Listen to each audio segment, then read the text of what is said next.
Hello football freak, কি অবস্থা সবার? আশা করি সবাই ভালো আছেন। তো আজকের ভিডিওতে আমরা কথা বলবো ব্রাজিলের ফুটবল নিয়ে। কার্লো আনচেলত্তি কোন কোন বিষয় পরিবর্তন করলে ব্রাজিল আগের রূপে ফিরে আসবে সেই বিষয় নিয়ে আলোচনা করব।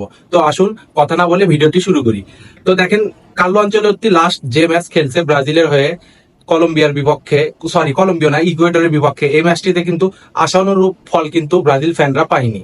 কেননা এই ম্যাচটি 0-0 গোলে ড্র হয়, যার ফলে অনেক ব্রাজিল ফ্যানরাই মন খারাপ করে বসে আছেন যে কার্লো আনচেলত্তির মতো কোচ আসার পরও ব্রাজিলের সমস্যার সমাধান হচ্ছে না। আসলে দোষটা শুধু কিন্তু কার্লো আনচেলত্তির না, এখানে প্লেয়ারদেরও অনেক দোষ আছে। তো আসুন প্রথম থেকে শুরু করি। দেখেন, ওই ম্যাচে কার্লো আনচেলত্তি যে ট্যাকটিক্সে খেলাইছেন ব্রাজিলকে, এটি কিন্তু ল্যাটিন আমেরিকার সাথে যায় না।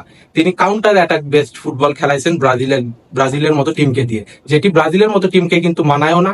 এবং ল্যাটিন আমেরিকার মতো জায়গায় যখন আপনি কাউন্টার অ্যাটাক বেসড ফুটবল খেলবেন, তখন কিন্তু আপনি খুব একটা ভালো ফলাফল পাবেন না। কেননা ল্যাটিন আমেরিকান যে দলগুলো আছে এরা কিন্তু অনেক ডিফেন্সিভ এবং ফিজিক্যাল, অনেক কঠিন দল এই ল্যাটিন আমেরিকার যে দলগুলো আছে।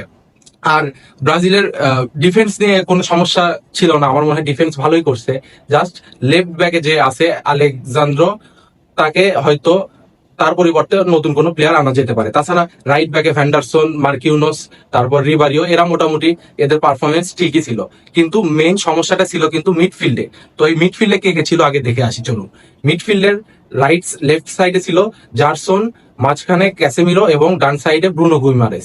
তো আপনি যদি একটা জিনিস লক্ষ্য করেন, এই তিনজন মিডফিল্ডারের মধ্যে কিন্তু দুইজনই ডিফেন্সিভ মিডফিল্ডার। আর আরেকজন যিনি জারসন, তিনি কিন্তু অ্যাটাকিং মিডফিল্ডারও আবার উইঙ্গারও খেলতে পারেন।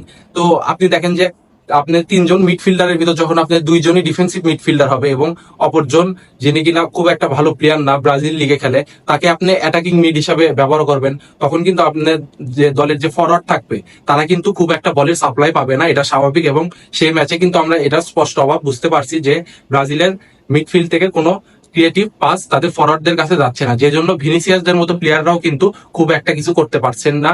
এটি একমাত্র এই কারণেই কিন্তু হয়েছে। তো আমার মনে হয় ব্রাজিলের মিডফিল্ডে কার্লো আনচেলত্তিকে আরো দুই একজন নতুনদের দিয়ে ট্রাই করানো উচিত। আর লুকাস পাকুয়েতা, যাকে কিনা দলে এবার ডাকা হয়নি, আমার মনে হয় বর্তমান ব্রাজিল টিমে লুকাস পাকুয়েতা সেরা মিডফিল্ডার। কেননা আপনি যদি দেখেন যে অ্যাটাকিং মিডফিল্ডারের মধ্যে নেইমারের কথা বাদ দিলাম আমরা, কেননা নেইমার যেহেতু ইনজুরিতে আছে, আবার তিনি কোভিড আক্রান্ত হয়েছেন, তার কথা আমি বাদ দিয়ে হিসাব করতেছি। আপনি যদি দেখেন তারপরে কিন্তু লুকাস পাকুয়েতাই একমাত্র প্লেয়ার যিনি কিনা ক্রিয়েটিভ পাস দিতে পারেন এবং ভালো অ্যাসিস্ট করতে পারেন। তো লুকাস পাকুয়েতার অভাব কিন্তু ব্রাজিল ভুগছে কিছুদিন হলো। আর আপনি রাইট মিডফিল্ডে যিনি আছেন ব্রুনো গুইমারেস, তিনি কিন্তু খুব একটা ভালো পারফর্ম করতে পারতেছেন না, কেননা তিনি কিন্তু সেন্ট্রাল মিডফিল্ডার আর তাকে খেলানো হচ্ছে লেফট মিডে। আর ওই জায়গায় যদি তার বদলে পিরে রাখে দেওয়া হতো, আমার মনে হয় তিনি আরো ভালো করতে পারতেন। আর ব্রাজিলের মিডফিল্ডে আমরা যদি দেখি যে খুব একটা বড় অপশন বর্তমানে নেই, তবে যে অপশনই আছে এদেরকে কিন্তু আপনি চান্স দিয়ে দেখতে পারেন তারা কেমন করে। বিশেষ করে কুনহা, এই কুনহাকে কিন্তু ম্যানচেস্টার ইউনাইটেড ওলভস থেকে সাইন অলরেডি করে ফেলছে এই সিজনে। আর কুনহা কিন্তু রাইট উইং এ অনেক ভালো খেলে এবং রাইট মিডও খেলতে পারে। তো এই জারসনের জায়গায় কিন্তু আপনারা কুনহাকে যদি ইউজ করে কার্লো আনচেলত্তি, আমার মনে হয় বেটার পারফরমেন্স পাবে। আর ফরওয়ার্ড লাইনে যদি আসি, দেখেন ভিনিসিয়াসকে দিয়ে কিন্তু ব্রাজিল খুব একটা ভালো সুবিধা করতে পারতেছে না। লাস্ট 40 ম্যাচে ভিনিসিয়াস মাত্র 6 গোল করছে ব্রাজিলের হয়ে, যেটি একজন লেফট উইঙ্গারের জন্য খুব একটা ভালো পরিসংখ্যান না। তো শুধু বড় নামের জন্য আপনি তাকে স্টার্টিং 11-এ রাখবেন, এটাও তো ব্রাজিলের মতো টিমকে মানায় না। আপনি মার্টিনালিকে ট্রাই করতে পারেন। মার্টিনালি কিন্তু ব্রাজিলের হয়ে যে কয়েক ম্যাচে সুযোগ পান না কেন, যদিও লেফট উইঙ্গারদের ভিড়ে, স্টারদের ভিড়ে কিন্তু তিনি খুব একটা সুযোগ পান না, তবে সুযোগ পেলে কিন্তু তিনি অনেক ভালো পারফরমেন্স করেন ব্রাজিলের হয়ে। আর রাইট উইঙ্গে বর্তমানে রদ্রিগো যেহেতু নেই, আপনি এস্টেভাওকে খেলাচ্ছেন। তো এস্টেভাও বর্তমানে খুব ছোট প্লেয়ার, ওর বয়স কিন্তু মাত্র 18 বছর বয়স। আর রাইট উইং এর মতো একটা পজিশনে আমার মনে হয় আর একটু অভিজ্ঞ প্লেয়ারকে আপনি ইউজ করতে পারেন। তাছাড়া আপনার স্ট্রাইকার, ব্রাজিলের স্ট্রাইকার নিয়ে অনেক সমস্যা অনেক আগে থেকে চলছে। বর্তমানে আছে রিচার্লিসন। তো রিচার্লিসন খুব যে খারাপ পারফর্ম করে তা কিন্তু না, তবে আপনাদের মিডফিল্ড নিয়ে কাজ করতে হবে। অর্থাৎ কার্লো আনচেলত্তিকে এখন কিন্তু বর্তমানে মিডফিল্ড নিয়েই মূলত মেইন কাজ করতে হবে। মিডফিল্ডে নতুন ক্রিয়েটিভ প্লেয়ারদের আনতে হবে, তাহলে কিন্তু ব্রাজিল সফল হতে পারবে। তাছাড়া কিন্তু আপনার ফরওয়ার্ড লাইনে যত বড় প্লেয়াররাই থাকুক না কেন, তারা যদি ঠিক মতো বল পাস না পায় তাহলে কিন্তু তারা কিছুই করতে পারবে না।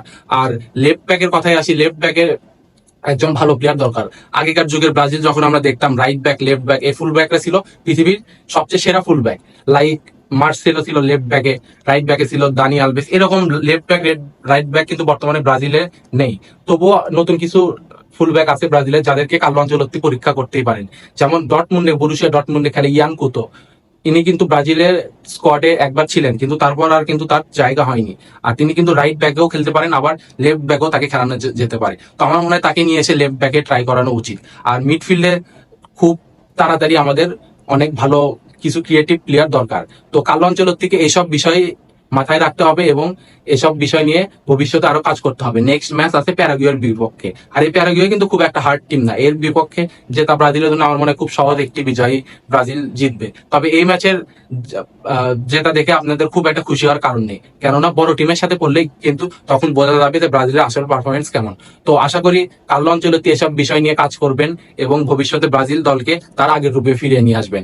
আর আমাদের চ্যানেলটি যদি আপনাদের ভালো লাগে, আমরা কিন্তু এরকম ফুটবল বিষয়ক অনেক ভিডিওই করে থাকি। তো আপনি যদি একজন ফুটবল ফ্যান হন, আপনি শুধু যদি একজন ফুটবল ফ্যান হন তাহলে আমাদেরকে সাবস্ক্রাইব করবেন, আর আপনি যদি ফুটবল ফ্যান না হন তাহলে আমাদের সাবস্ক্রাইব করার দরকার নেই। তো আশা করি ভিডিওটি আপনাদের ভালো লাগছে। আর ব্রাজিল রিলেটেড কিন্তু আরো অনেক ভিডিও আসবে, এইসব ভিডিও দেখতে আমাদের সাবস্ক্রাইব করে পাশে থাকুন। ধন্যবাদ।